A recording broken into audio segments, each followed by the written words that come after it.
North Atlantic ocean यानी जनूबी बहरी इक्विनोस में अमेरिका की रियासत फ्लोरिडा से तकरीबन 1300 किलोमीटर दूर एक जगह जिसके बारे में मशहूर है कि यहाँ हवाई और बहरी जहाज आते तो ज़रूर है, लेकिन यहाँ से कभी वापस नहीं जाते।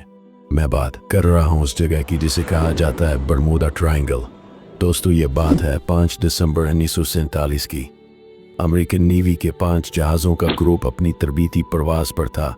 अचानक उनका कंट्रोल टावर से राब्ता ख़त्म हो गया और वो लापता हो गए। इन जहाज़ों को ढूंढने के लिए अमेरिकन नेवी ने एक फ्लाइंग बोट जहाज़ भेजा। ये वो जहाज़ होता है जो हवा में उड़ने के साथ पानी पर भी तैर सकता है। इस रेस्क्यू फ्लाइंग बोट पर 13 लोग सवार थे।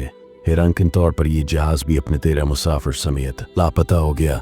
इन वाक़यात को बरमूडा ट्रायंगल से मंसूब करने का सहरा एक अमरीकी साफ़ी जॉर्ज सेंट के सर जाता है, जिसने साल 1952 में फीत नाम के मैगज़ीन में एक आर्टिकल लिखा जिसका नाम था sea mystery at our big door. दोस्तों, यही वो आर्टिकल था जिसने बरमूडा ट्रायंगल को एक डरावनी, खौफनाक और पुरअसरार जगह बना दिया। इस आर्टिकल के बाद बरमूडा ट्रायंगल की भूख में बेपनाह इजाफा हो गया और बरमूडा ट्रायंगल ने हवाई और बाहरी जहाज़ों को धड़ाधड़ निगलना शुरू कर दिया। 100 से ज़ायद जहाज़ों के गायब होने का ताल्लुक बरमूडा ट्रायंगल से जोड़ दिया गया। रही सही एक असर हमारे कॉन्स्पिरेसी थीवर्स ने पूरी कर दी, जिन्होंने बरमूडा ट्रायंगल से मुताल्लिक कहानियों के ढेर लगा दिए। कभी कहा गया कि बरमूडा ट्रायंगल एलियंस यानी खलाई मखलूक के कब्जे में है और एलियंस ही जहाज़ों को गायब कर देते हैं, और कभी ये कहा गया कि ये एक पोर्टल यानी खौफिया रास्ता है जो कायनात में दूसरी दुनिया तक ले जाता है और गम होने वाले जहाज़ दूसरी दुनिया में हैं। अगर ऐसा ही है तो दूसरी दुनिया से अब तक कोई जहाज हमारी दुनिया में क्यों नहीं आया? और कभी बरमूडा ट्रायंगल को दज्जाल से जोड़ दिया गया। कहा गया ये दज्जाल की सल्तनत है, किसी को यहाँ दाखिल होने की इजाजत नहीं। कहानियां तो बहुत सारी हैं, लेकिन इस वीडियो में हम सिर्फ साइंटिफिक फैक्टर्स पर बात करेंगे, ऐसे फैक्टर्स जो लॉजिकली पॉसिबल हैं। अमेरिकन नेवी तो सीधे से ही बरमूडा ट्रायंगल के वजूद से इनकार करती आई है। आज 21वीं सदी के जदीद दौर में हजारों जहाज बरमूडा ट्रायंगल से गुजरते हुए बखैर वाफियत अपनी मंजिल पर पहुंच जाते हैं।